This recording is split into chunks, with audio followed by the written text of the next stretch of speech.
What's going on, YouTube? This is gonna be the first face-to-face video I've actually done with you guys, but I decided I'm gonna make a video on these P2 Volvos. Why you should or shouldn't buy one. Basically, I'm gonna tell it just how it is.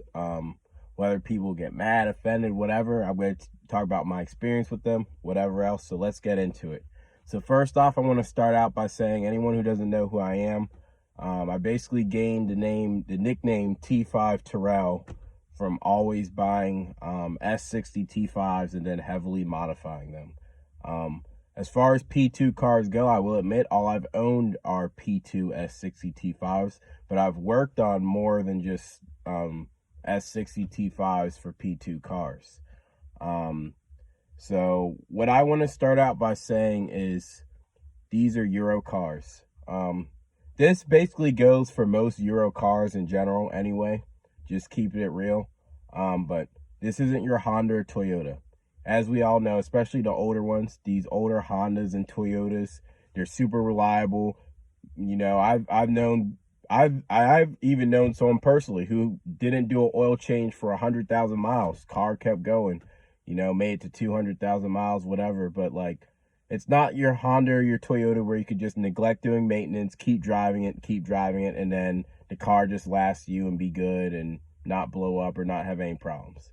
With that being said, these cars can be reliable. They can be reliable and not cause you issues. But the big problem I will say with these cars, like most Euro cars, is, especially since they're older now, people get enticed by the price. They see, oh, I could get in this car for 3, 4, maybe 5 grand.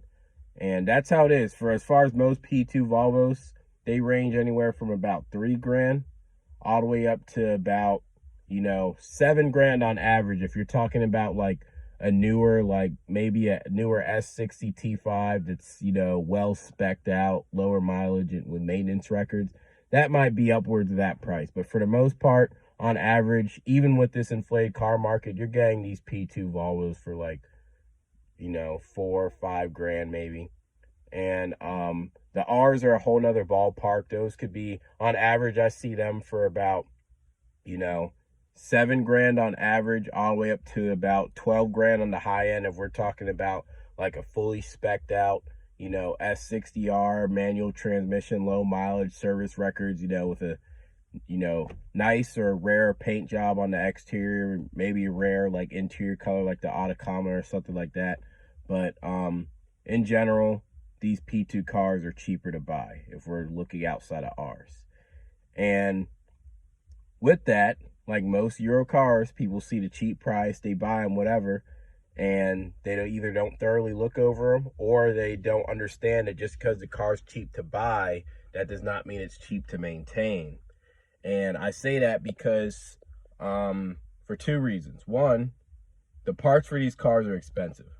That's without a doubt. There's no arguing that. If we're comparing the price, of parts for this car versus a non-Euro car, especially, or versus your, average commuter car, you're going to pay more. The parts cost money. If you're not willing to spend the money for genuine parts or OE replacements that are known to be credible, there is no point in buying these cars. Buying China cheap maintenance parts off eBay and, all that garbage, it's not going to work out in your favor, especially if it's anything engine or sensor related. Just stay away. But I would say there's really only 2 major big maintenance items. There are maintenance items you need to make sure are done. But the 2 biggest ones for the survival of the car is the PCV system and the timing belt. If the car is over 100,000 miles and it has not had these 2 items done, you definitely need to get a discount on the price of the car. Timing belt's life or death for these cars.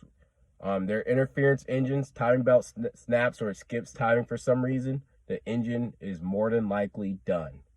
PCV could be life or death too, because it's the crankcase ventilation system. When it gets clogged up or it's not functioning at 100% the way it should, what happens is it has nowhere to release that pressure. So what does it do?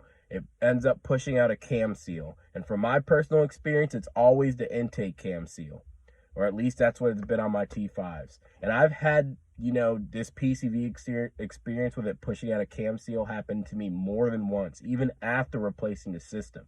So what I want to get into with that is pre-facelift cars. If you're getting a pre-facelift car, there is an issue with the PCV system that will not be fixed even when you buy a new kit.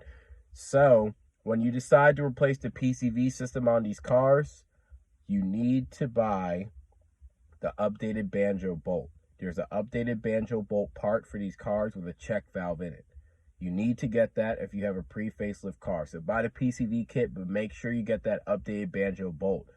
The one that comes standard in these cars, and I'll post a picture later on the video if I got it, does not have the check valve in it. And the reason why that's a problem is because not having that check valve basically allows boost to pressurize the system, which will end up blowing out a cam seal, resulting in a major oil leak and possibly rod knock soon after. As you'll see on the screen soon, on the right, that's the banjo bolt with no check valve. The left is the one with the check valve that you want. And basically, as long as, like I said, all of the timing components have been done and replaced, the PCV system has been done. Those are the two major maintenance items. Outside of that, the upper engine mount will more than likely be blown out when you're buying these cars. Front end links as well, which will cause that clunking, and sometimes the spring seats. Outside of that, these cars are really easy to work on. And the only other things is just simple things. You got your spark plugs, coil packs, fuel filter, which is underneath the car, easily accessible. Turbo control valve is something else that's specific to these cars. Serpentine belt, and then you got, the two VV2 or one, depending on the engine, VVT solenoid or solenoids on top of the engine. Those will sometimes go out 130,000 miles plus. Outside of that, I would stay away from all 01 cars, and I would stay away from the S80 T6 and the XC90 T6. Terrible transmission issues on those cars. Keep going out. My black T5, I bought it high mileage from a car flipper with no service records. Big mistake. It since the beginning, it wasn't the most reliable car, and even after putting thousands of dollars into it to try and make it more reliable, the car was still causing me some issues, and it wasn't the most reliable car. People might say it's because I modified it, and while that is true, that is not the full story. And the car, like I said, since I got it, which was when it was bone stock, was still causing me issues. So buy them low mileage, service records, and keep up on maintenance, and you should be good. Hope this video helps.